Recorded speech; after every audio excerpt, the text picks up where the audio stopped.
What's up guys, Carlos Thomas Jr. here, and today we're at the training center in Newcastle, Delaware, and we're going to be going through a shoulder workout. I'm going to be showing you guys some tips and tricks of how I like to approach my shoulder training, so you'll like to see some of the intensifiers I like to use. I'm in the middle of my off season, and Delts is one of the things I want to bring up, so stay tuned and follow along. All right guys, so first exercise is seated dumbbell laterals. I like to fatigue the side delts before I do any pressing. One, it kind of warms up my shoulders, and then I don't have to go as heavy on my pressing movements, which you'll see after this. And another tip is I like to use the iron grips when I'm holding the dumbbells because I feel like it takes a lot of tension off of my elbow here, and it just helps with kind of stabilizing my wrist as well when I'm doing my side laterals. So another tip here when you're performing the side laterals, and you'll see, I try to lead with the elbow and not with like my hand.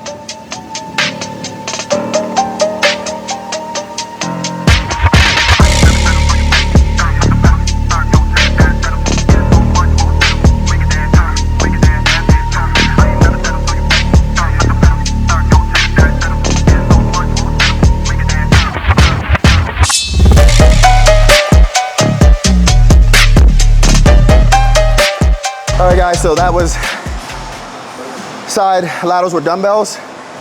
Officially 2 working sets with some warm-up sets in there.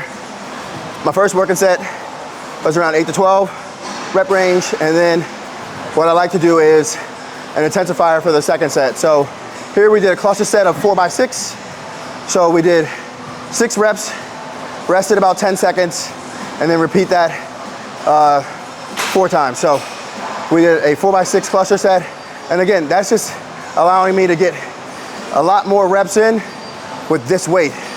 So that way I keep the same weight, but I'm able to get a lot more intensity with it as well. And that's a tip right there that I like to use on many of my exercises. So next we'll hit presses, and you'll see another way I like to approach my presses. So we'll start with the hammer strength press, and then you'll see an intensifier that I like to use for that as well.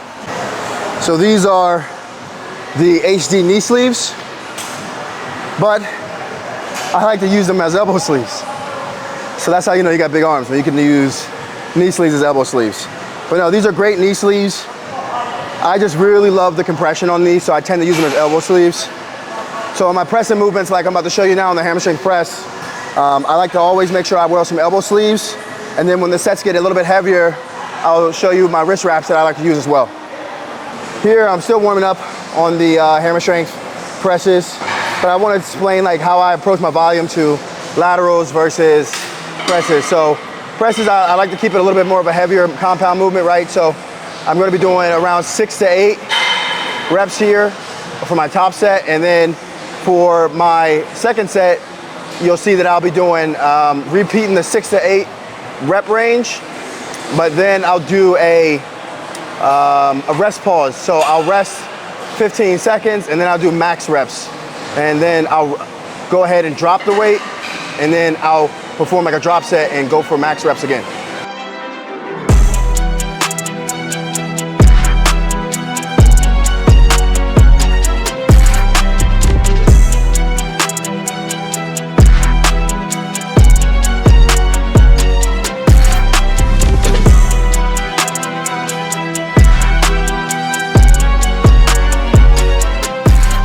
All right, so we got the second working set going down, but before I do, I'm gonna put on my wrist wraps. These are the Outlaw wrist wraps from Iron Rebel. I've had another pair of these, and they lasted for about like 4 or 5 years. And I'll tell you that I got those from Luke the Hawk. So he gave me those when I first joined Iron Rebel, and then I wore them out even more. So these are a fresh pair. I've had these for about a year now, and they're still holding up the test of time. So I'm gonna put these on, mostly because when I do these heavier sets, the 2 things that hurt the most are usually my wrists and then my elbows. So as I get heavier, I like to make sure that my elbows are supported, so I use the knee sleeves that I use as elbow sleeves, and then I use the Outlaw wrist wraps to make sure that everything is staying nice and tight and can support me when I'm doing these heavy presses.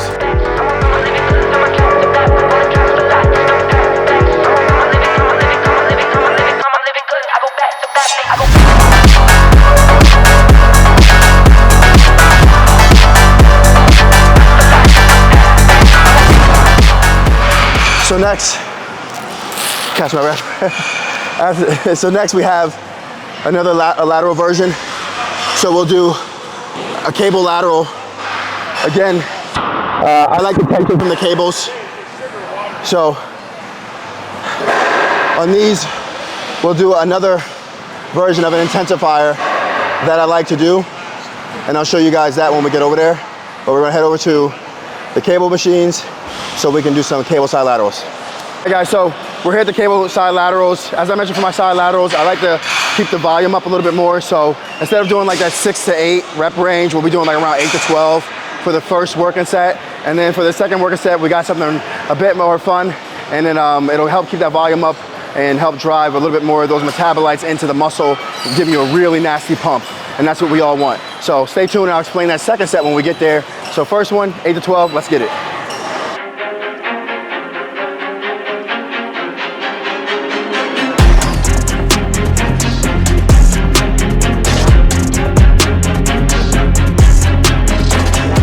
All right guys, so that was cable side laterals. Again, the first working set was pretty basic, 8 to 12 reps. But then the second set, we got a little bit crazy with it. So we did those drop sets with like the rest intervals. So we went from 45, max reps, rest 30, max reps, rest 15, and then max reps again. So guys, again, that's just a good way to get a crazy pump, get a good amount of volume back onto the side delts with the constant tension of the cables. So next we'll head over to the front delts and we'll do front raises with dumbbells. And we'll do them on incline, one of my favorite versions. All right guys, so we're gonna do front raises with dumbbells here, but a little variation I like to do is I like to do them on an incline bench. I feel like I really get a good stretch in the front delt and I don't have to use as much heavier, like a much heavy weight at all for these. So again, standard, we're gonna do rep range of 8 to 12 here. Similar to how we do the side laterals, a little bit more volume to these. And we're also gonna superset these with some upright rows. So I didn't plan on it, but you know, I was looking at the bars over there and I was like, you know what, I'm gonna superset these and it's gonna get a really good pump. So we're gonna do front delts and then we're gonna hit upright rows.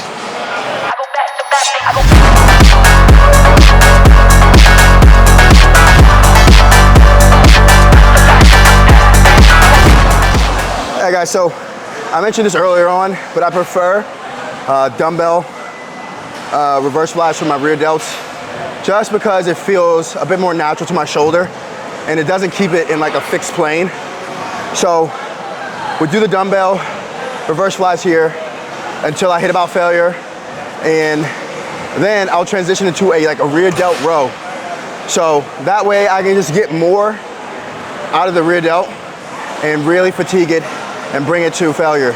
So again, we'll hit flies, we'll hit the reverse flies for the rear delt, and once we hit failure, we'll transition into a rear delt row. Again, that's just a way to help bring your rear delts to failure and then a little bit past that.